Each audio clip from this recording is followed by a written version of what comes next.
Let's see here.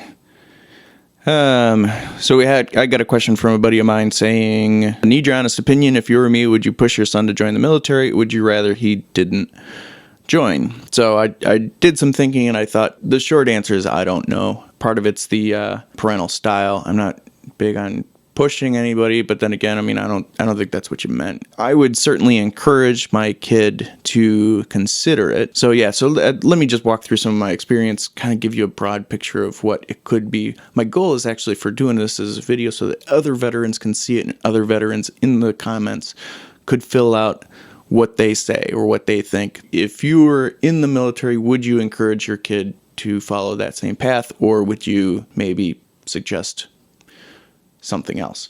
A couple of the positives. One, without a doubt, I like healthcare. I have healthcare for the rest of my life. The other thing is like the GI Bill.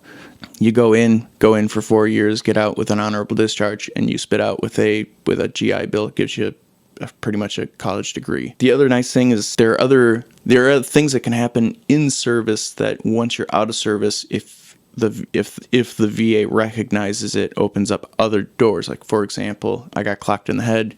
In fact, that was one of the reasons I got discharged. Because of it, I have a 80% service connection. In short, what that boils down to is about $1,800 a month, which is nice. Like, you can look it up. It's not a secret. If you're 100%, I think it's like almost 40 grand per year is what it ends up being. The problem is you're in rough shape if you get hit with 100%. The other general positives you'll notice, like, these are all post-military things I'm talking about. So yeah, other positive things, like if you're in for 20 years, you can retire. And in fact, I know a fellow, he went in, he was an MP for 20 years, retired, got out, became a cop in the civilian world, went for another 20 years. And so at the age of whatever that ends up being, 58, he had retired twice and had a full salary, pretty much. That was at the age of 58. So, and he has the rest of his, I don't know, he's flipping old. Again, great benefit that happens after. There is some things that happen in service. I know for me, I got a lot of discipline. It builds your body. I gained a lot of leadership, had a lot of good examples of what a leader's like. I also had a lot of bad examples of what a leader shouldn't be. And so my takeaway from all of those situations was I learned from the good, and I also learned from the bad to not do that as well. So there's a bunch of nice things about that. Now, because I have a service-connected disability, a couple of things naturally flow from that. For example, I'm part of it's called the Chapter 31 benefit. It's a vocational rehabilitation thing. So essentially what ends up happening is my disabilities where I'm service-connected hamper my ability to get a job and maintain employment. It's a bunch of mumbo jumbo, but basically it boils down to their goal is to retrain me so that I can re-enter the workforce at the level I should be at. So right now I'm pursuing a degree. In fact, you get the entire degree paid for. On top of that, you get a subsistence allowance and all the rest of that. It's hard to argue with that. It's a fantastic program. All great programs. Having said that, there's a couple of drawbacks. So for example, healthcare, the VA is filled with good individual people. The system that the VA is run, how it's run, is just utterly broken. For example, there are news reports of guys who are, like there's a pathologist who would show up drunk, and obviously he would get stuff wrong. And there were a bunch of people who got like limbs amputated and whatnot when there was nothing wrong with him. He just screwed up there, hit the biopsy. Or guys that he said, no, you don't have cancer, when in reality they did, and they later died of a very preventable cancer. Stuff like that. I mean, you get, I don't know, it's really, really screwed up for a lot of things. I go to the VA up here in Madison, and it's a really, really good VA. I ran into a couple of hiccups, but outside of that, I have zero complaints. Stuff like the service connection and even the Chapter 31 disability, that sort of thing, all of it's, in order to get into those things, it's like pulling teeth. In order to establish that your disability is service connected, like sometimes you have to practically be a lawyer just to gain access into these sorts of things. And they deny people who are clearly have a disability that is clearly service connected.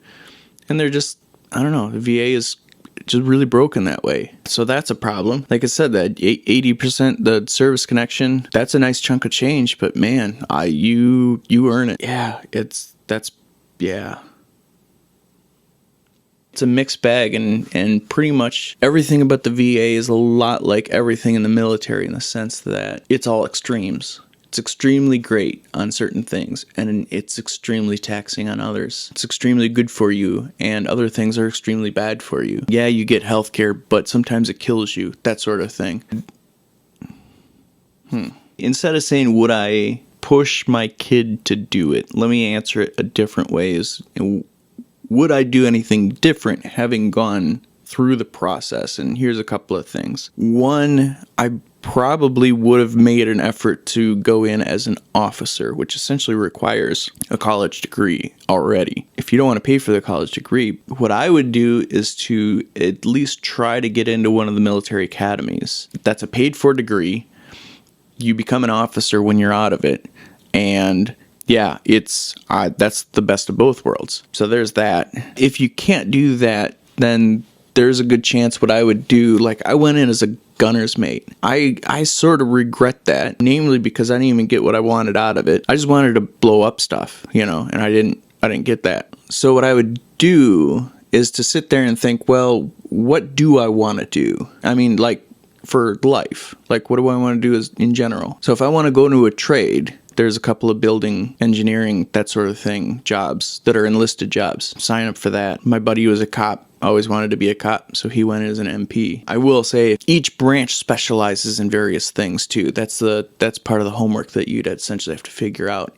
For example, you wouldn't think that, so I was in the Navy. A lot of people say, oh, if you want to do MP, then Marine's the way to go. Got to be a Marine because, you got to arrest people who are trained killers or blah, blah, blah. It's bogus. I'm pretty sure, don't quote me on this, the Air Force is actually the best trained MP corps of all the branches. And it's kind of weird because it's just like, oh, why would that be? Mainly because their job is to guard nuclear weapons.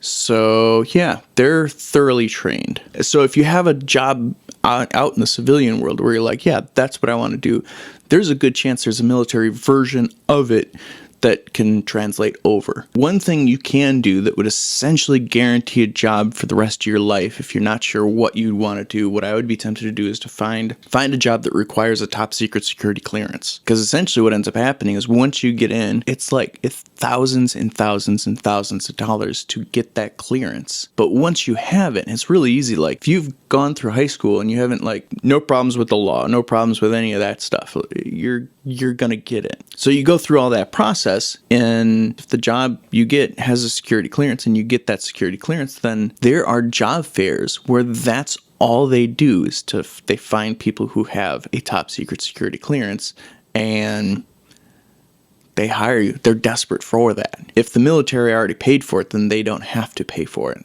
meaning they as in the private sector companies. So that would be my encouragement, is to first up, line up, figure out what you want to do, and then line up a military job that does that. And the other is, if you can't figure that out, then go for something with a high security clearance. I hope that's helpful. Like I said, if you're a vet and you're watching this and you have something to add to this, go ahead and throw it in the comments. Just what's your experience and why? What would you suggest if you had a kid? Would you say that? So that's that. And Matt, I hope this helps. Any follow-up questions, you know how to get a hold of me. So cool.